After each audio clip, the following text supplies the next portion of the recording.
Chapter 18. Charlie. I cannot believe that everything has come together so quickly and easily. It kind of feels like fate, or like the setup before a really big fall. No, I can't think like that. It's going to be great. Today we're starting off with our baseline rounds, though the competitors don't know this one won't count.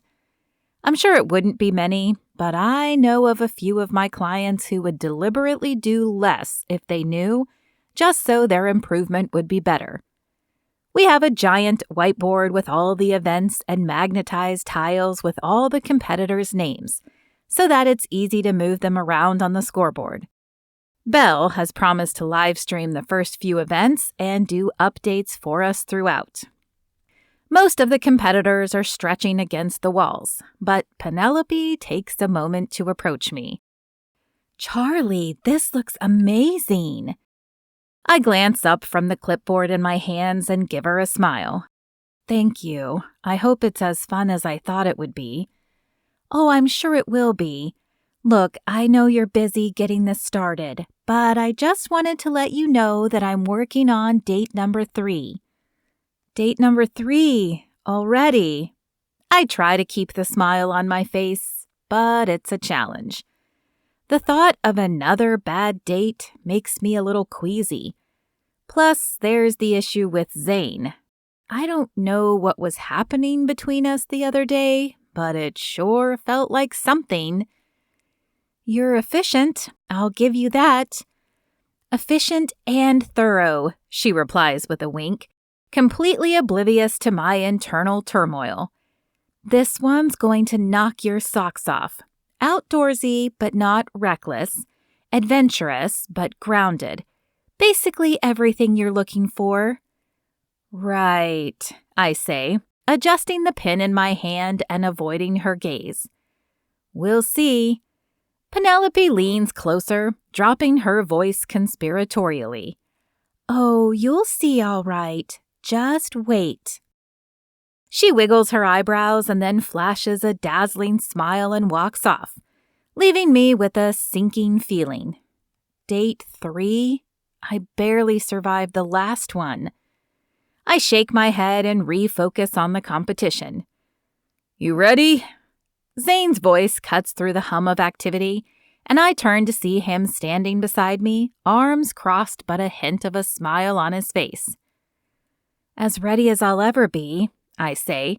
It's kind of surreal to see it all coming together. He nods, his gaze sweeping the room. "You did good, Charlie. Better than good. This place feels alive." The unexpected praise catches me off guard, and I feel a warmth rise in my chest. "Thanks, but it wasn't just me. You've been working just as hard." "Maybe," he says, shrugging. "But you did most of the legwork. This competition was your idea, your baby." There's something in his tone that bothers me, but before I can place what it is, Belle gives me the thumbs up from across the gym to let me know she's ready, and I know it's go time. "All right, everyone," I call out, my voice cutting through the noise. The competitors gather near the whiteboard, expressions bright with anticipation. "Welcome to the first day of our competition. This is about fun and fitness, so go out there and do your best. Remember, though, that you need to have an employee watching you before you start your reps for each exercise so they can record your number. At the end, we'll adjust the leaderboard to see who is in the lead." Cheers erupt from the crowd, and I glance at Zane, who gives me a subtle nod of encouragement. As the contestants scatter, I survey the scene. The gym is busier than I've ever seen it before, and even those not competing have picked a friend to cheer on. Some are even joining in to challenge their friend to push harder. I don't know if we've raised enough money to help the gym, but I hope so. I can't imagine losing the place after this showing of camaraderie. "Charlie, this is really something." I turn to see Carl from corporate standing a few feet away watching the competition.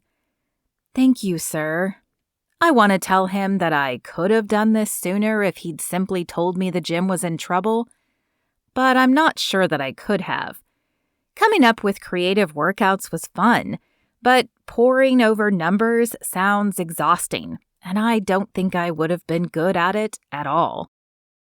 Zane told me this was your brainchild and that you did most of the work. Zane told Carl that?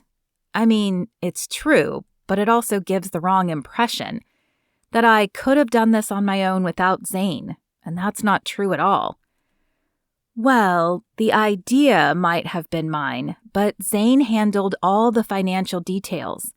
He's the one who studied the financial reports to see what we could budget for the app and the website, and the additional prizes we didn't secure from outside businesses.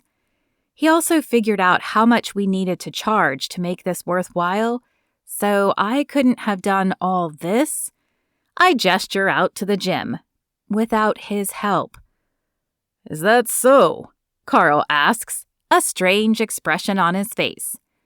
Absolutely. Well, good job to the both of you then. Carl wanders off to watch the events closer, leaving me to wonder what that was. But I don't have time to think about it too long because Felicia runs up to me with numbers from her contestant.